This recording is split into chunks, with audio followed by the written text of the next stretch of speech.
अनखुशी क्या है? यह एक ऐसा भाव है जो हमें उन पलों में घेर लेता है जब हमारी अपेक्षाएं पूरी नहीं होती या जब जीवन हमें उलझन में डाल देता है। लोग इससे निपटने के लिए तरह तरह के रास्ते अपनाते हैं, कुछ व्यायाम करके, कुछ मित्रों से बात करके, तो कुछ शांति की तलाश में अध्यात्म की ओर रुख करते हैं। कहानी शुरू होती है एक छोटे से गांव में, जहां बुद्ध अपने छोटे से आश्रम में रहते थे। उनका एक शिष्य था, मोहन, जो अक्सर अपनी जिंदगी से नाखुश रहता था। एक दिन मोहन अपनी समस्याओं को लेकर बुद्ध के पास गया। उसने कहा, गुरुजी, मैं हमेशा दुखी क्यों रहता हूं?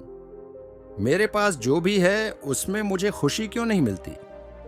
बुद्ध ने मुस्कुराते हुए कहा, तुम जानते हो मोहन, तुम्हारी समस्या क्या है?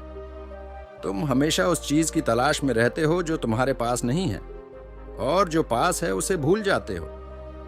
आओ, मैं तुम्हें एक कहानी सुनाता हूं। बुद्ध ने एक कहानी शुरू की। एक बार एक कछुआ था जो हमेशा उदास रहता था क्योंकि वह पंछी की तरह उड़ नहीं सकता था। वह हमेशा आकाश को देखा करता और सोचता, काश मैं भी उड़ सकता।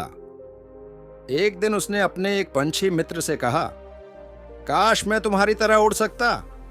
पंछी ने हंसते हुए कहा, लेकिन कछुए भाई, तुम्हारे पास तो खुद की एक खूबसूरत खोल है जो तुम्हें कई खतरों से बचाता है। मैं तो हर बार शिकारी से डरकर भागता फिरता हूं। बुद्ध ने मुस्कुराते हुए मोहन की ओर देखा और कहा, देखो, हर जीव में कुछ न कुछ खास बात होती है और हर किसी की अपनी सीमाएं होती हैं। अगर हम दूसरों की खूबियों को देखकर खुद को कमतर आंकने लगें तो हमेशा दुखी रहेंगे। मोहन ने ध्यान से बुद्ध की बात सुनी और फिर से पूछा, लेकिन गुरुजी, मैं अपनी इस आदत को कैसे बदलूं? बुद्ध ने एक गहरी सांस ली और कहा, हर रोज सुबह उठकर अपने आप से 3 चीजें पूछो। मैं आज किस बात का आभारी हूं?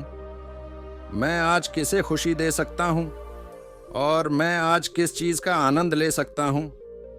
इससे तुम्हें अपने आसपास की छोटी छोटी खुशियां नजर आएंगी और तुम अपनी खुद की कीमत पहचानोगे। मोहन ने बुद्ध की बातों को दिल से लगाया और धीरे धीरे अपनी सोच में बदलाव महसूस किया। वह अब जान गया था कि खुशी बाहर नहीं बल्कि अपने अंदर से आती है। कहानी का सार यह है कि खुश रहना कोई बाहरी चीज खरीदने से नहीं आता।